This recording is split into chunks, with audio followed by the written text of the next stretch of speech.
It was not defiance only that made me study my mother so, although our cat and mouse games did become a kind of battle. It was also because she, with a deliberation bordering on the unseemly, set herself apart from what a woman should be, and was as surprising as a flood or a brush fire. She had a will and a demeanor as forceful as a church deacon's. The passage of time and layer upon layer of misfortune had only worked to stiffen the fabric of her being.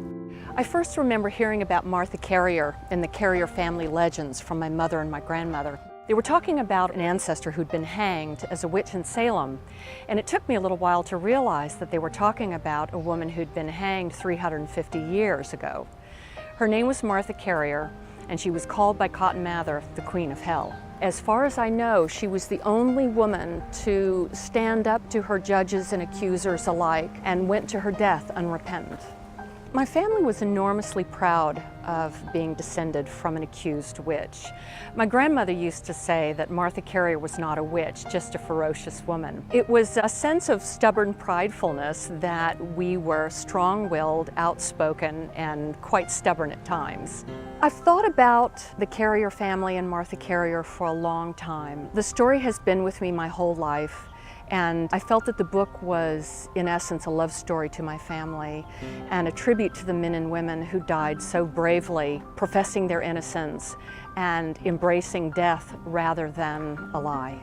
I spent 5 years researching The Heretic's Daughter, trying to give an accurate depiction of the time and place, to give it an atmosphere that was authentic. And I wove in family legends. Good historical fiction, I think, balances fiction and fact and brings a lot of emotion through the pages.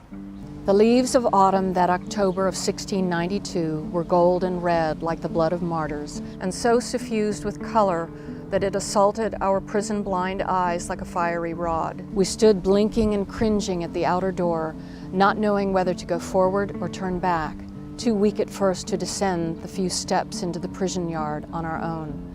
My brothers and I were the last to appear at the door, and slowly, slowly, we could see appearing through the sharp light figures standing motionless in the prison yard.